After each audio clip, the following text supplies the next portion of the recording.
Iron சத்து தலைமுடி உதிர்தலை தடுக்கும். மிதமான சூடு பாலில் கலந்து பருகலாம். லயன் டேட் சிரப் தினமும் 2 ஸ்பூன்.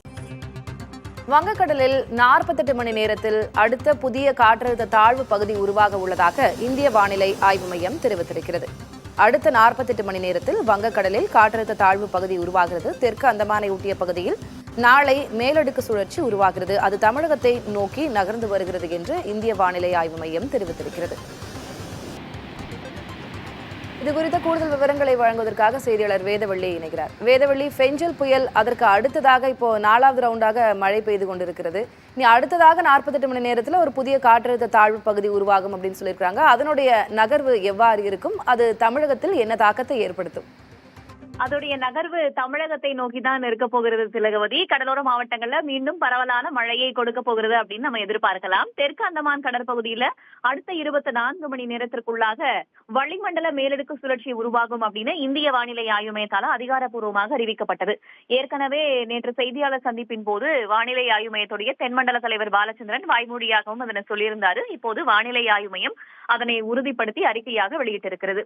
இந்த மேலடுக்கு சுழற்சியின் காரணமாக அடுத்து வரக்கூடிய 48 மணி நேரத்திற்குள்ளாக காற்றழுத்த தாழ்வு பகுதி உருவாகி மேற்கு வடமேற்கு திசையில நகர்ந்து தமிழக கடலோர பகுதியை நோக்கி வரும் அப்படின்றதையும் இந்திய வானிலை ஆய்வு மையம் உறுதி செஞ்சிருக்காங்க. இது மேலும் தீவிரமடையுமா, இது காற்றழுத்த தாழ்வு மண்டலமாக வலுவடையுமா, புயலாக மாறுவதற்கான வாய்ப்புகள் இருக்கிறதா என்பது குறித்து தற்போதைக்கு அறிக்கையில எதுவும் தெரிவிக்கப்படல. ஒருவேளை மேலடுக்கு சுழற்சி உருவான பிறகு இதோடைய தீவிரத்தன்மை எவ்வாறாக இருக்க போகிறது என்பது குறித்து சொல்வார்கள் அப்படின்னு நம்ம எதிர்பார்க்கலாம். ஏற்கனவே ஃபெஞ்சல் புயல் காரணமாக நமக்கு பல இடங்களிலும் அதிக கனமழை பதிவானது. ஆழ்ந்த காற்றழுத்த தாழ்வு பகுதி புயல் அளவுக்கு இல்ல அப்படின்னாலுமே கூட தென் மாவட்டங்கள்ல நமக்கு பரவலாக அதிக கனமழை பதிவானதையும் பார்த்தோம்.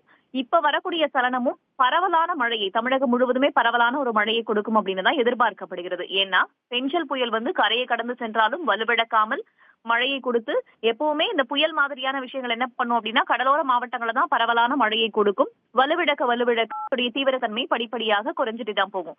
ஆனா ஃபெஞ்சல் புயல் உள் மாவட்டங்களையும் பரவலாக ஒரு அதிக கனமழையை கொடுத்தது. கிருஷ்ணகிரி மாவட்டம் ஊத்தங்கரை போன்ற இடங்கள்ல 50 சென்டிமீட்டர் அளவுக்கு மழை பதிவானதையும் நம்ம பார்த்தோம் இல்லையா? அதே போலதான் ஆழ்ந்த காற்றழுத்த தாழ்வு பகுதியும் உள் மாவட்டங்கள்ல பரவலாக ஒரு மழையை கொடுத்திருக்கிறது. வரக்கூடியதும் ஒரு ரெயின் பியரிங் சிஸ்டமாக இருப்பதற்கான வாய்ப்புகள் இருப்பதாக சொல்லப்படுகிறது. வானிலை ஆய்வாளர்கள்லாம் அப்படிதான் கணிக்கிறாங்க. ஆனால் அதோடைய நகர்வை பொறுத்துதான் நம்ம எப்படி அமைய போகிறது அப்படின்றத பார்க்கணும். இன்னொன்று என்ன அப்படின்னா, இதற்கு முன்னதாக ஃபெஞ்சல் புயல் வரும்போது நிறைய இடையூறுகள் இருந்தன. ஆனா இந்த சிஸ்டமை பொறுத்த வரைக்கும் இடையூறுகள் எதுவும் இல்லை அப்படின்றதுனாலதான் உருவான அடுத்த ஒரு சில நாட்களுக்குள்ளாக தமிழகத்தை நோக்கி நகர்ந்து அங்கு பரவலாக மழையை கொடுப்பதற்கான வாய்ப்புகள் இருப்பதாகவும் சொல்லப்படுகிறது. எது எப்படியாக இருந்தாலும் தமிழகத்துல ஏற்கனவே பெய்த மழையின் காரணமாக பல நீர்நிலைகளும் கிட்டத்தட்ட நிரம்பிவிட்டன. இந்த சிஸ்டமும் பெருமழையை கொடுக்கும் பட்சத்துல நீர்நிலைகள் முழுவதுமாக நிரம்புவதற்கான வாய்ப்புகள் இருக்கின்றன. ஆனால் ஏற்கனவே நிரம்பி இருக்கும் நீர்நிலைகள் இது போல பெருமழையை சந்திக்கும் போது அந்த நிலை என்னவாக போகிறது என்பது குறித்துதான் கேள்விக்குறி. ஆனா வானிலை ஆய்வு மையம் எந்தெந்த இடங்கள் அதிக மழை பெய்ய வாய்ப்பு இருக்கு என்பது குறித்து சொல்லும் போது அந்தந்த பகுதிகளில் நம்ம முன்னெச்சரிக்கை நடவடிக்கைகளை எடுப்பதும் தற்போது அவசியமாகிறது. மழையை கண்டு அச்சப்பட வேண்டியதில்லை, ஆனால் அஜாக்கிரதையாகவும் இருக்கக்கூடாது திலகவதி. நிச்சயமாக அதனுடைய நகர்வு எப்படி இருக்க போகிறது, தமிழகத்தில் என்ன தாக்கம் இருக்க போகிறது, எந்தெந்த மாவட்டங்களில் மழை கொடுக்க போகிறது என்பது குறித்தெல்லாம் நம்ம தொடர்ந்து பார்க்கலாம். உங்களுடைய விவரங்களுக்கு நன்றி வேதவள்ளி. அயன் சத்து தலைமுடி உதிர்தலை தடுக்கும். மிதமான சூடு பாலில் கலந்து பருகலாம். லயன் டேட் சிரப் தினமும் 2 ஸ்பூன்.